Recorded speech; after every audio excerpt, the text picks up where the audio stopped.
आज की कहानी है एहसास। कितने चाव से इस घर में सुधांशी बहू बनकर आई थी। अपने माता पिता की इकलौती बेटी होने के कारण लाडली थी। उसके मुंह से बात निकली नहीं कि पूरी हो जाती थी। ज्यादा आजादी की वजह से बेपरवाह भी बहुत हो गई थी। माँ जब कभी पिताजी से शिकायत भी करती तो वे यही कहकर टाल देते, एक ही तो है, उसके भी पीछे पड़ी रहती हो। ससुराल जाकर तो जिम्मेदारियों के बोझ तले दब ही जाना है। अभी तो चैन से रहने दो। माँ बेचारी मन मसोस कर रह जाती। आज उसने अपनी ससुराल में पहला कदम रखा था। पति एक अच्छी फर्म में मैनेजर के पद पर कार्यरत थे। घर में एक ननद और सास थी। शादी के बाद एक महीना तो मानो पलक झपकते ही बीत गया। घर में सभी उसे बेहद चाहते थे। नई नवेली होने के कारण कोई उससे काम भी नहीं करवाता था। सुशांत भी उसका पूरा ध्यान रखता। उसकी हर फरमाइश पूरी की जाती। सुधांशी भी नए घर में बेहद खुश थी। उसकी ननद गरिमा दिन भर काम में लगी रहती, मगर भाभी से कभी कुछ नहीं कहती। सुशांत का ख्याल था कि धीरे धीरे सुधांशी खुद ही कामों में हाथ बटाने लगेगी, लेकिन सुधांशी घर का कोई भी काम नहीं करती थी। उसकी लापरवाही को देखकर सुशांत ने उसे प्यार से समझाते हुए कहा, देखो सुशी, गरिमा मेरी छोटी बहन है। उसके सिर पर पढ़ाई का बोझ है, और फिर इस उम्र में माँ से भी ज्यादा काम नहीं हो पाता। तुम कामकाज में गरिमा का हाथ बटा दिया करो। भाई, मैंने तो अपने मायके में कभी एक गिलास पानी का भी नहीं उठाया, और फिर मैंने नौकरानी बनने के लिए तो शादी नहीं की। अदा से अपने बाल संवारती हुई सुधांशी ने जवाब दिया। सुशांत को उससे ऐसे जवाब की जरा भी उम्मीद नहीं थी। फिर भी उसने गुस्से पर काबू करते हुए कहा, घर का काम करने से कोई नौकरानी नहीं बन जाती। फिर नारी का पूर्ण सौंदर्य तो इसी में है कि वह अपने साथ साथ घर को भी संवारे। सुधांशी ने उसकी बात का कोई जवाब नहीं दिया और मुंह फेर कर सो गई। सुशांत ने चुप रहना ही उचित समझा। सुबह जब उठी तो सुशांत दफ्तर जा चुका था। सुधांशी को ऐसी उम्मीद तो जरा भी नहीं थी। उसने तो सोचा था कि सुशांत उसे मनाएगा। दिन भर बिना कुछ खाए पिए कमरा बंद करके लेटी रही। गरिमा ने उसे खाना खाने के लिए कहा भी, मगर उसने मना कर दिया। भाभी सुबह से भूखी हैं, उन्होंने कुछ नहीं खाया। शाम को सुशांत के लौटने पर गरिमा ने उसे बताया। सुशांत तुरंत उसके कमरे में गया और स्नेह से सिर पर हाथ फेरते हुए बोला, क्या अभी तक नाराज हो? चलो खाना खा लो। मुझे भूख नहीं है, तुम खा लो। अगर तुम नहीं खाओगी तो मैं भी कुछ नहीं खाऊंगा। अगर तुम चाहती हो कि मैं भूखा ही सो जाऊं तो तुम्हारी मर्जी। अच्छा चलो, मैं खाना लगाती हूँ। मुस्कुराते हुए सुधांशी उठी। बात आई गई हो गई। इसके बाद तो जैसे उसे और भी छूट मिल गई। रोज नई नई फरमाइशें करती। खाली वक्त में घूमने चली जाती। घर का उसे जरा भी ख्याल नहीं था। कई बार सुशांत के मन में आता कि उसे डांटे, लेकिन फिर मन मारकर रह जाता। आज सुशांत को दफ्तर जाने में पहले ही देरी हो रही थी। उसने कमीज निकाली तो देखा उसमें बटन नहीं थे। झल्लाकर सुधांशी को आवाज दी, तुम घर में रहकर सारा दिन आईने के आगे खुद को निहारती हो। कभी और कुछ भी देख लिया करो। मेरी किसी की भी कमीज में बटन नहीं है। क्या पहनकर दफ्तर जाऊंगा? लेकिन मुझे तो बटन लगाना ही नहीं आता। गरिमा से लगवा लो। तुम्हें आता ही क्या है, सिर्फ श्रृंगार करना। कहकर सुशांत बिना बटन लगवाए ही दफ्तर चला गया। आज उसका मन दफ्तर में जरा भी नहीं लग रहा था। उसे महसूस हो रहा था कि शादी करके भी वह संतुलन पूर्ण जीवन नहीं बिता पा रहा। उसने जैसे पत्नी की कल्पना की थी, उसका एक अंश भी उसे सुधांशी में नहीं मिल पाया था। दिखने में तो सुधांशी सौंदर्य की प्रतिमा थी। किसी बात की कोई कमी नहीं थी उसके रूप में। लेकिन जीवन बिताने के लिए उसने सिर्फ सौंदर्य प्रतिमा की कल्पना नहीं की थी।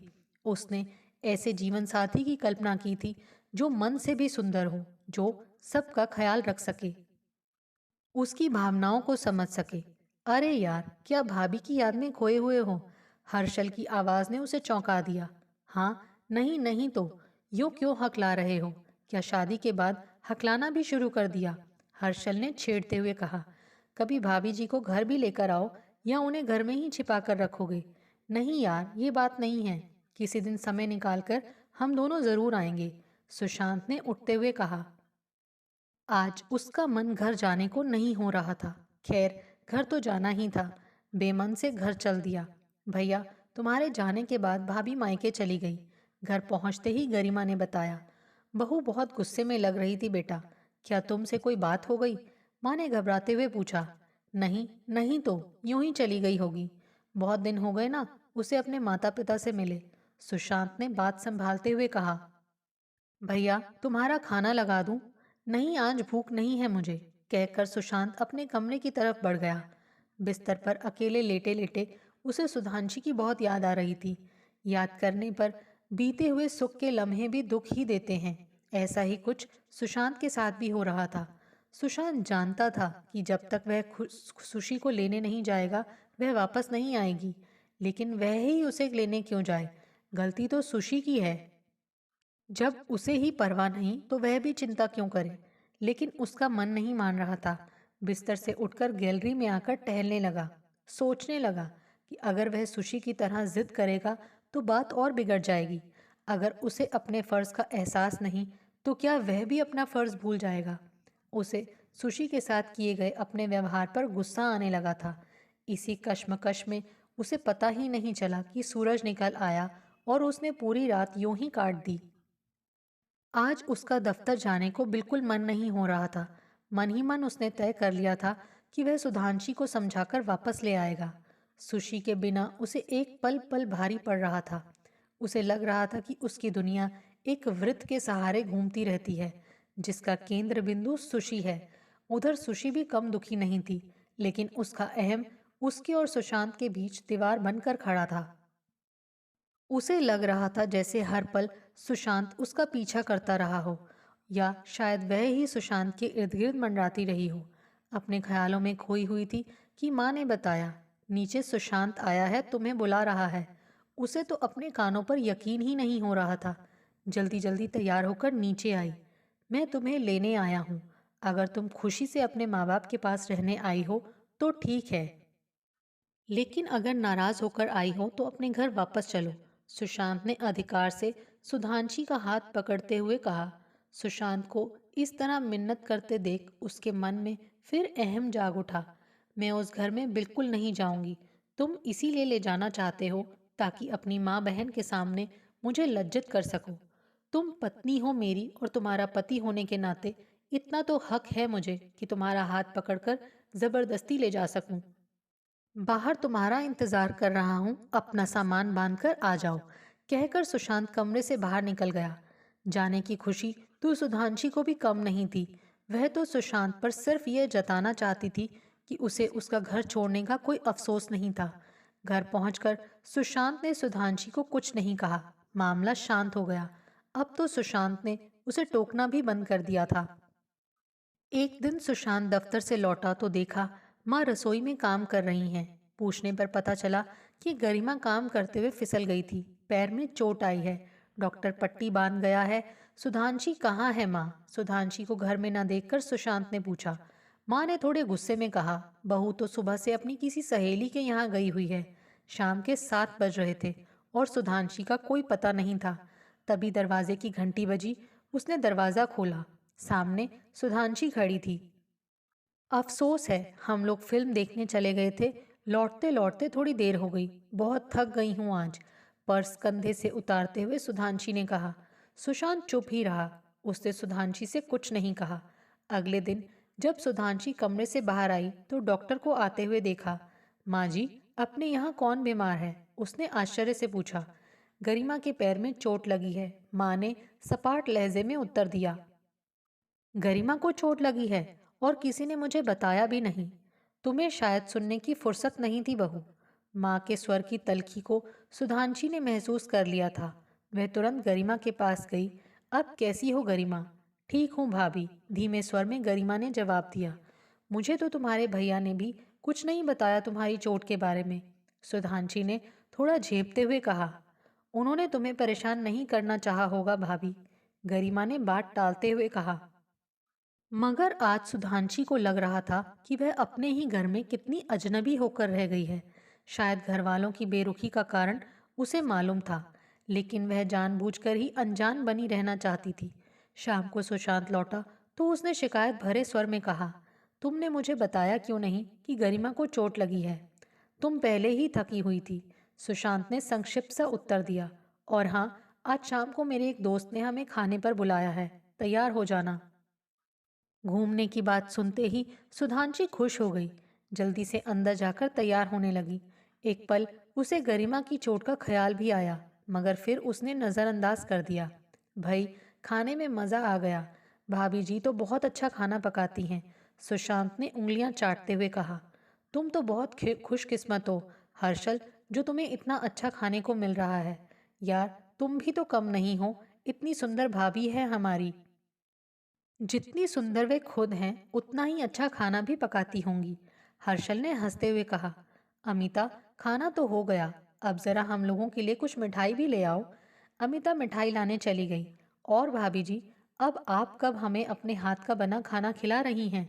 हर्षल ने सुधांशी से पूछा। सुधांशी ने सुशांत की तरफ देखा और झेप गई। अमिता का घर देखकर उसे खुद पर शर्म आ रही थी। अमिता सांवली थी और दिखने में भी कोई खास नहीं थी, लेकिन उसने अपना पूरा घर जिस सलीके से सजा रखा था, उससे उसकी सुंदरता का परिचय मिल रहा था। सारा खाना भी अमिता ने खुद ही बनाया था, लेकिन उसने तो कभी खाना बनाने की जरूरत ही नहीं समझी थी। सुशांत को इस तरह अमिता के खाने की प्रशंसा करते देख उसे शर्मिंदगी का एहसास हो रहा था। तभी अमिता मिठाई ले आई। सबको देने के बाद एक टुकड़ा फालतू बचा था। लो हर्षल, इसे तुम ले लो। अमिता ने मिठाई हर्षल को देते हुए कहा। भाई नहीं, तुमने इतनी मेहनत की है, इस पर तुम्हारा ही हक है। इतना कहकर हर्षल ने मिठाई का टुकड़ा अमिता के मुंह में रख दिया। आधा टुकड़ा अमिता ने खाया और आधा हर्षल को खिलाती हुई बोली। मेरी हर चीज में आधा हिस्सा तुम्हारा भी है। यह देखकर सभी लोग हंस पड़े। सुधांशी उन दोनों को बहुत गौर से देख रही थी। आज उसका परिचय प्यार के एक नए रूप से हो रहा था। ये भी तो प्यार है, कितना पवित्र, एक दूसरे के लिए समर्पण की भावना लिए हुए। उसे महसूस हो रहा था कि प्यार सिर्फ वह नहीं जो रात के अंधेरे में किया जाए। प्यार के तो और भी रूप हो सकते हैं, लेकिन उसने तो कभी सुशांत की पसंद जानने की भी कोशिश नहीं की। उसने तो हमेशा अपनी आकांक्षाओं को ही महत्व दिया। चलो, हम दूसरे कमरे में बैठकर बातें करते हैं। ये लोग तो अपने दफ्तर की बातें करेंगे। अमिता ने सुधांशी को उठाते हुए कहा। अमिता और सुधांशी के विचारों में जमीन आसमान का फर्क था। अमिता घर के बारे में बातें कर रही थी, जबकि सुधांशी ने कभी घर के बारे में कुछ सोचा ही नहीं था। तभी अमिता ने कहा, बड़ी सुंदर साड़ी है तुम्हारी। क्या सुशांत ने लाकर दी है? नहीं, नहीं तो, चौंक सी गई सुधांशी। मैंने खुद ही खरीदी है। भाई, ये तो मुझे कभी खुद लाने का मौका ही नहीं देते। इससे पहले कि मैं लाऊं, ये खुद ही ले आते हैं। लेकिन इस बार मैंने भी कह दिया कि अगर मेरे लिए साड़ी लाए तो बहुत लड़ूंगी। हमेशा मेरा ही सोचते हैं, ये नहीं कि कभी कुछ अपने लिए भी ले आएं।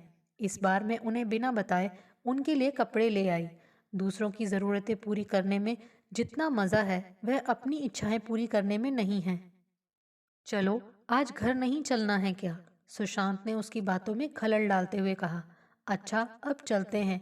किसी दिन आप लोग भी समय निकाल कर आइए ना, सुधांशी ने चलते हुए कहा।